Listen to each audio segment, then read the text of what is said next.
Queridos irmãos, às vezes a vida pode nos causar algum momento de necessidade, de emergência. Temos que estudar antes, ter o conhecimento antes do que fazer para resolver os problemas, que com certeza sempre vem.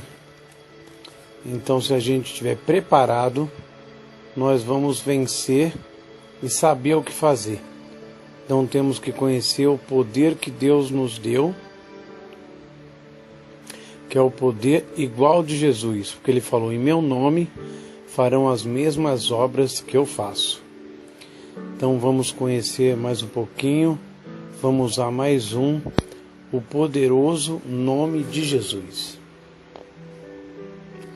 Como surgiu o nome mais excelente? Kenyon diz que os homens obtêm nomes grandiosos de 3 maneiras. Alguns deles nasceram para tê-los, um rei, por exemplo. Há aqueles que tornam grandiosos sua identidade mediante realizações, e outros recebem um nome importante por doação. O nome mais excelente foi conquistado por esses 3 meios. O de Jesus, ele é grandioso, porque Jesus nasceu para isso. Foi herdado pelo Filho de Deus, por causa das suas realizações. E é magnificente porque lhe foi doado. Então ele tem as 3 opções.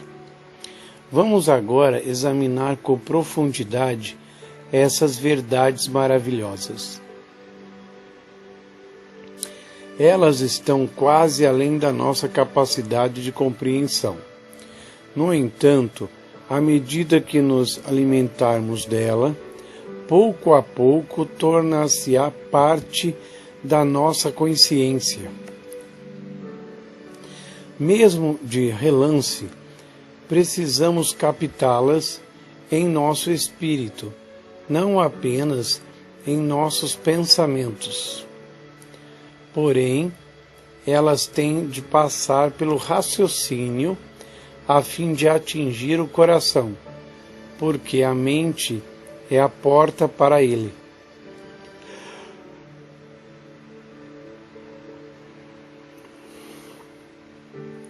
Uma vez que essas verdades realmente raiam no coração, ficar fixa no coração, será dito a nosso respeito, conforme se dizia no Antigo Testamento: há gigantes na terra, porque isso fará com que nós nos tornemos gigantes espirituais. Alguns têm conseguido captar, de vez em quando, um pouco disso e realizado proezas. Entretanto, ao se aprofundarem cada vez mais, chegarão ao ponto de que viverão plenamente essas verdades. Por herança. Hebreus 1, de 1 a 6. Havendo Deus outrora falado muitas vezes e de muitas maneiras aos pais pelos profetas, nesses últimos dias nos falou pelo Filho, a quem constituiu herdeiro de todas as coisas, pelo qual também fez o universo. Ele, que é o resplendor da glória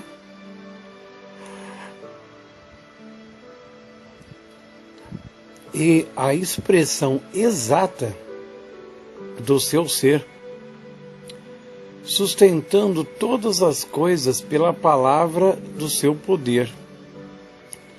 Depois de ter feito a purificação dos pecados, assentou-se à direita da majestade, nas alturas, tendo se tornado tão superior aos anjos, quanto herdou mais excelente nome do que eles. Pois, o qual dos anjos disse jamais: Tu és meu filho, hoje te gerei. E outra vez: Eu lhe serei pai, e ele me será filho. E novamente, ao introduzir o primogênio no mundo, diz: E todos os anjos de Deus o adorem. Jesus herdou um mais excelente nome do que eles, mais grandioso do que qualquer ser angelical. Como filho, ele é herdeiro de todas as coisas. Cristo é a expressão exata do Todo-Poderoso.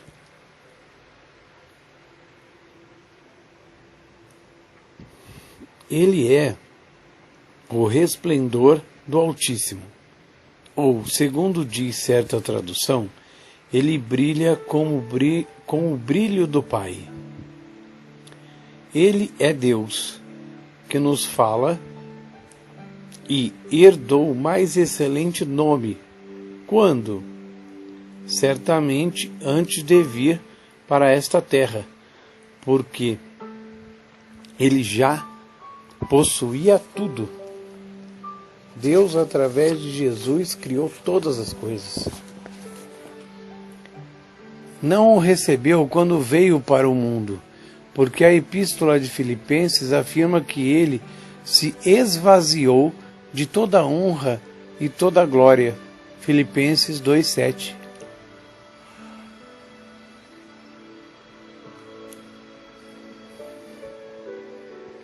Quando, pois, ele herdou o seu nome?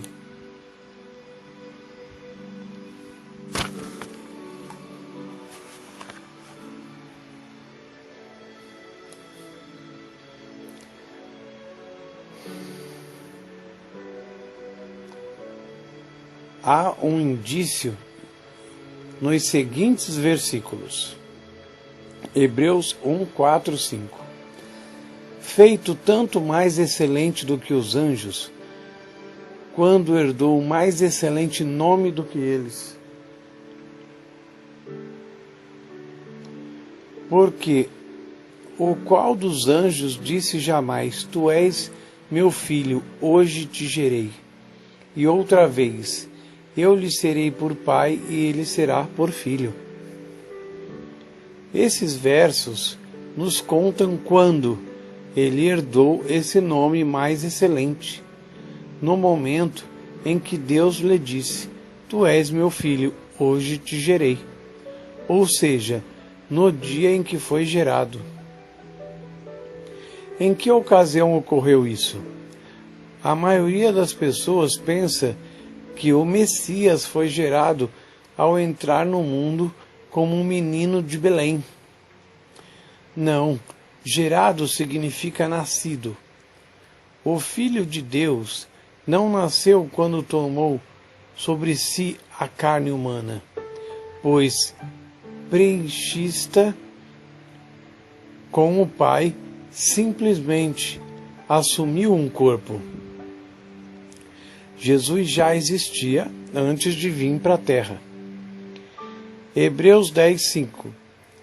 Pelo que, entrando no mundo, diz: sacrifício e oferta não quisestes, mas corpo me preparaste. Ele não nasceu quando veio ao mundo, pré-existia sempre com o Pai. João 1:14. No princípio era o Verbo, e o Verbo estava com Deus, e o Verbo era Deus. O Verbo é Jesus. E o Verbo, que já existia, e não precisava ser gerado ou nascer, se fez carne e habitou entre nós, a fim e vimos a sua glória, como a glória do unigênito do Pai, cheio de graça e de verdade.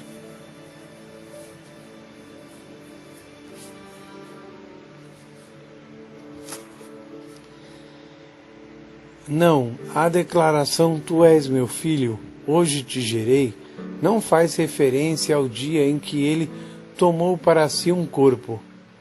Qual seria o texto? Atos 13:33. Como também está escrito no Salmo 2: Meu filho, és tu, hoje te gerei. Quando então Jesus foi gerado? Ao ser ressuscitado naquela manhã, na ressurreição.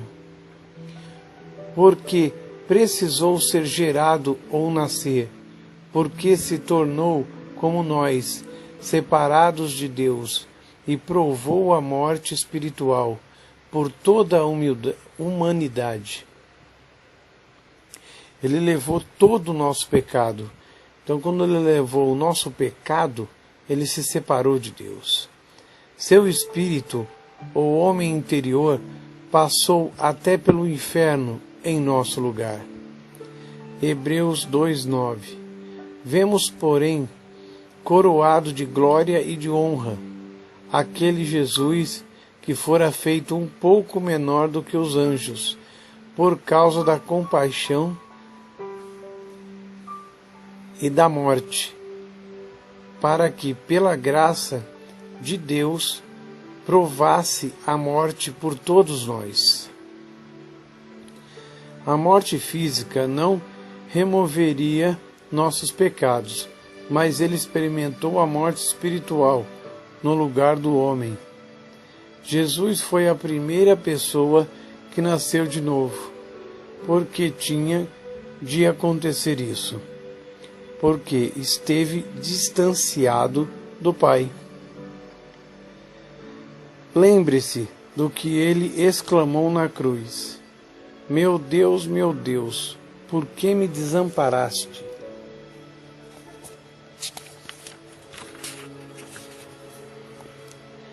Muitas pessoas não sabem o que a Bíblia quer dizer quando fala acerca da morte. O falecimento nas Escrituras nunca significa o fim da existência. Jamais. Vários tipos de morte são referidos na Bíblia, mas há 3 que precisam ser destacadas: morte espiritual, física e eterna, ou a segunda morte, em que a pessoa é lançada no lago que arde com fogo e enxofre. O que é a morte espiritual? É o oposto da vida espiritual e pode não significar o fim da existência. A Epístola de Efésios 2:1 declara: e vos vivificou, estando vós mortos em ofensas e pecados, ou seja, antes de nascermos de novo. Quando a vivificar ou dar vida nessas circunstâncias. Leia Efésios 2:5. Então a gente está vivo na carne, mas a gente está morto espiritualmente. Quando a gente aceita Jesus, ele vivifica, ele dá vida ao nosso espírito e nós continuamos vivos na carne. Mas ele dá vida ao espírito. E aí nós nascemos espiritualmente. Paulo escreveu a Timóteo sobre algumas pessoas que estavam mortas, mesmo estando ainda vivas. 1 Timóteo 5:6. Na verdade, ele não queria dizer que tinham cessado de existir. Quando falamos que um pecador está morto espiritualmente, não queremos dizer que o seu espírito não exista. Ele existe de fato e existirá eternamente, porque essa parte do homem, quer seja salvo ou não, nunca morrerá.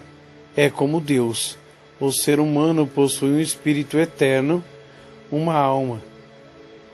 Entretanto, o espírito do pecador não está em comunhão com o Pai, nem se familiariza com ele. Então, como Deus é vida, a pessoa longe de Deus está morta espiritualmente. O Criador disse a Adão a respeito da árvore do conhecimento do bem e do mal: dela não comerás, porque no dia em que dela comeres, certamente morrerás. Gênesis 2,17. O Altíssimo não se referia à morte física, porque Adão não faleceu no corpo naquele dia. Porém, ao comer da árvore, morreu espiritualmente. Isso não significa que o primeiro homem tinha sido destruído, mas imediatamente ficou fora da comunhão com Deus. Adão tinha antes andado e conversado com Deus, em bom relacionamento com Ele. Contudo, quando o Senhor chegou pela viração do dia para ter comunhão com Ele, não o encontrou em lugar algum. Então clamou: onde estás? Ele respondeu: ouvi a tua voz no jardim, e porque estava nu, tive medo e me escondi. Adão agiu assim porque havia pecado. O pecado faz separação entre a pessoa e Deus, e a morte espiritual significa esse distanciamento. No momento em que Adão pecou, ele se apartou do Senhor, se separou de Deus. A morte espiritual quer dizer ainda outra coisa além da separação do Criador. A pessoa passa a ter a natureza de Satanás. Jesus disse aos fariseus: vós tendes por pai ao diabo, e quereis satisfazer os desejos do vosso pai. Ele foi homicida desde o princípio, e não se firmou na verdade, porque não há verdade nele. Quando ele profere mentira, fala do que lhe é próprio, porque é mentiroso e pai da mentira. João 8,44. Os fariseus eram muitos religiosos. Iam para a sinagoga aos sábados, oravam, entregavam seus dízimos, jejuavam e faziam as outras coisas excelentes. Mas mentiram a respeito de Cristo e o assassinaram. Jesus disse que eles eram filhos do diabo, porque tinham as características do inimigo. Quando uma pessoa nasce de novo, toma sobre si o caráter de Deus, que é vida e paz. A natureza de Satanás, no entanto, é ódio e mentira. Cristo provou a morte espiritual por toda a humanidade. O pecado é mais do que um ato físico, é um ato condicional, é uma condição espiritual. O Mestre se tornou semelhante a nós para nos igualar a Ele. 2 Coríntios 5:21. Aquele que não conheceu o pecado, o fez pecado por nós, para que nele fôssemos feitos justiça de Deus.